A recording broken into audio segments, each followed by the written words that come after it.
Okay, so guys, mag-unbox tayo ngayon ng binili ko sa TikTok shop ng parcel. So, eto yon, ginagamit natin to guys sa trabaho natin. So, binili ko to nung halos ko lang yata parang Saturday.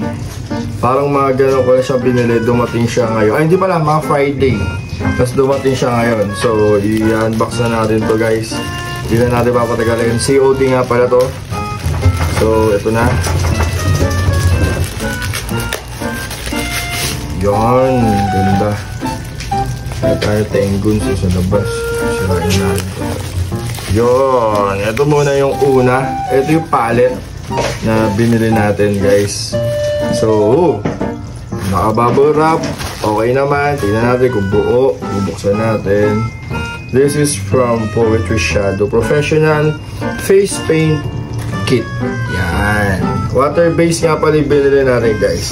Pero, magre-review rin tayo ng oil-based kasi kailangan din pala natin yun ng oil-based pala. Okay. So, from the box, yun, may kasama siyang isang ganito, brush. So, water activated to guys. Ito siya. May kasama brush. Water activated siya. So, ito yung mga kulay niya guys. Ito yung mga kulay niya. Pakita ko sa inyo. Yeah, parang makeup lang talaga siya. Ayun. O, diba? Ganda. O, ito. Yan. Water base. So, okay naman amoy niya. Ganun din sa mga binibili natin na pang face painting. Guys, pang face painting nga pala to. So, okay naman. Ang gagandahan guys, kaya ginagamit namin to kasi this is non-toxic. Okay? Good for the skin ng mga kids natin. Okay? Tapos lang to. Yan. Ayan yung mga nasa loob guys. Yan. Okay. So, that's good. Mamaya, mag-video ako ng testing niya.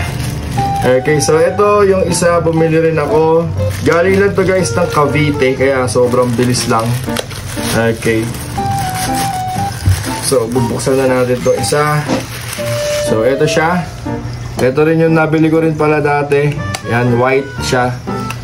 Maganda to. Pigmented din siya. Kaya lang, ito. May bukasan pala rito. Ayun. Okay, naka-box din siya. Ito, 30 grams din na color white, guys. Okay, so ito, sa mga magfa-face paint dyan, guys, or sa mga gustong magkaroon ng face painting, mas maganda yung face paint artist ninyo is talagang bumibili ng mga hypoallergenic, non-toxic paints. Okay, tested ko na to. Ayan, ganyan siya kaganda. Alright, yan. Okay, so sa ibang video na lang yung kuha natin, yung tawag dito, yung testing natin ito. Okay, sa mga gusto guys, bumili ng pang face painting na safe at water base. Tapos syempre, siya, non-toxic siya. Tapos ayan,